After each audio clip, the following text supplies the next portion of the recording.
निष्काम भक्ति। एक भक्त था, वह रोज बिहारी जी के मंदिर में जाता था, पर मंदिर में बिहारी जी की जगह उसे एक ज्योति दिखाई देती थी।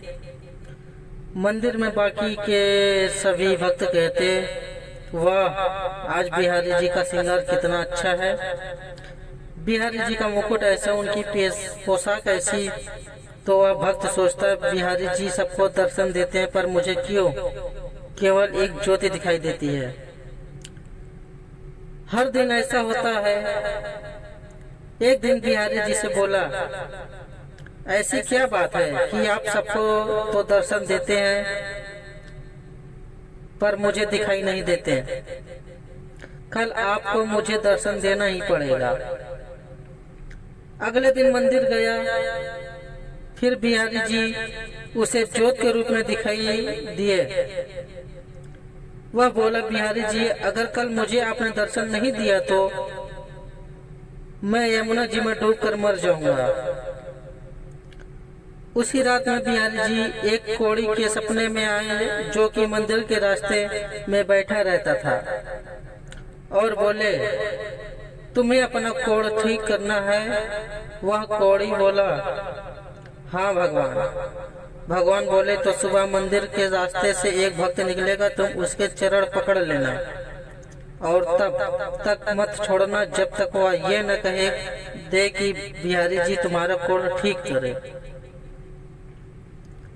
अगले दिन वह कोढ़ी रास्ते में बैठ गया। जैसे ही वह भक्त निकला, उसने चरण पकड़ लिए और बोला, पहले आप कहो कि मेरा कोढ़ ठीक हो जाए। वह भक्त बोला, मेरे कहने से क्या होगा, आप मेरे पैर छोड़ दीजिए। कोढ़ी बोला, जब तक आप ये नहीं कह देते कि बिहारी जी तुम्हारा कोढ़ ठीक करे, तब तक मैं आपके चरण नहीं छोड़ूंगा। भक्त वैसे ही चिंता में था कि बिहारी जी दर्शन नहीं दे रहे, ऊपर से यह कोढ़ी पीछे पड़ गया। तो वह झुझला कर बोला, जाओ बिहारी जी तुम्हारा कोढ़ ठीक करे, और मंदिर चला गया। मंदिर जाकर क्या देखता है कि बिहारी जी के दर्शन हो रहे हैं। बिहारी जी पूछने लगा, अब तक आप मुझे दर्शन क्यों नहीं दे रहे थे। तो बिहारी जी बोले, तुम मेरे निष्काम भक्त हो, आज तक तुमने मुझसे कभी कुछ नहीं मांगा, इसलिए मैं क्या मुंह लेकर तुम्हें दर्शन देता।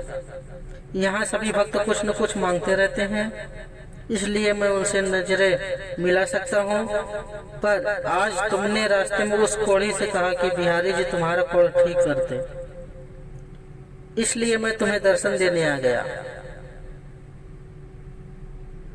भगवान की निष्काम भक्ति ही करनी चाहिए। भगवान की भक्ति करके यदि संसार के ही भोग सुख ही मांगे तो फिर वह भक्ति नहीं, वह तो सौदेबाजी होता है। बोलो वृंदावन बिहारी लाल की जय।